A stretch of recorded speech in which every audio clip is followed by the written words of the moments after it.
কইছি যে আমি আগরতলা শহরবাসীকে প্রথম তাদের বলবো যে আগের আগরতলা যেমন কালীপদ বাবু অনেক পুরনো বাসিন্দা। তা আমি যখন 95 আমরা যখন দায়িত্বে ছিলাম তখন উনি ছিলেন, তা ওদের সাথে কথা বলে কাজ করতাম। তা আলটিমেটলি ওনার যে অভিজ্ঞতা, আমি আগরতলা শহরে বলবো যারা প্রবীণ নাগরিক, বিশেষ করে আগরতলা 50 বছর ধরে বসবাস করতেন, তাদের কাছে আগের আগরতলা অল্প বৃষ্টি হলে আগরতলা শহরে কি অবস্থা হতো, এখন বেশি বৃষ্টি হলে পরে আগরতলা কত পরিমাণ জল হয়, বৃষ্টি হয় এবং কত পরিমাণ জল হয় এবং কত দ্রুত নিষ্কাশনের ব্যবস্থা আমাদের এতটা ভালো হয়েছে যে কত আগে জলটা বেরিয়ে যায়।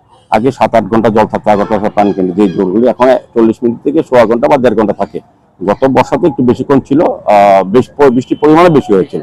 তো বর্ষাতে সারা শুধু আগরতলা না, সারা দেশের বিভিন্ন রাজ্যে যারা আমাদের থেকে বেশি বড় বড় সিটিতে যে সকল পৌর নিগম বা কর্পোরেশনগুলি আছে তাদের অনেক বেশি উন্নত, কিন্তু তারপর তাদের এখানে অনেক বেশি দিন বা বেশি ঘন্টা জল থাকতো। আমাদের বরং আমি বলবো স্মার্ট সিটি মিশন যে কাজ করেছে বা আমাদের পৌর নিগম বা পূর্ত দপ্তর বা সরকারি যে ব্যবস্থাপনা অনেক ভালো, যে এখন কিন্তু বেশি বৃষ্টি হলেও অল্প সময়ের মধ্যে জল সরে যায়। কাজে আমি আগরতলা শহরবাসী বলবো, বিরোধীরা যে কথাগুলি বলেন তাদের বিরোধিতা করার জন্য বলেন, আমি বলবো তাদের শহরবাসীকে বিভ্রান্ত করার জন্য বলা হয়। শহরবাসীকে আমার অনুরোধ থাকবে, আপনারা গত 7-8-10 বছর আগে আপনার এলাকায়, আপনার মহল্লায়, আপনার আগরতলা শহর, আপনার বাড়িঘর বা রাস্তাঘাটের অবস্থা কি ছিল, আর এখন বর্তমানে আগরতলা পৌর নিগমে স্মার্ট সিটি কাজ করার পর, আগরতলা পৌর নিগম কাজ করার পর, নগর দপ্তরের সহযোগিতা, পূর্ত সহযোগিতা, আগরতলা মানুষের নাগরিক পরিষেবার ক্ষেত্রে আমরা কি কি কাজ করেছি, এই ডিফারেন্সটা তখনই বলা যাবে। এটা আর বলার দরকার নেই। বিরোধিতা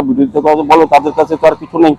তারা এখন আমাদের সরকারি যে কাজগুলি ভালো হচ্ছে সারা রাজ্যের সঙ্গে আগরতলা শহরে, সেই কাজগুলি তারা বিরোধিতা করছেন।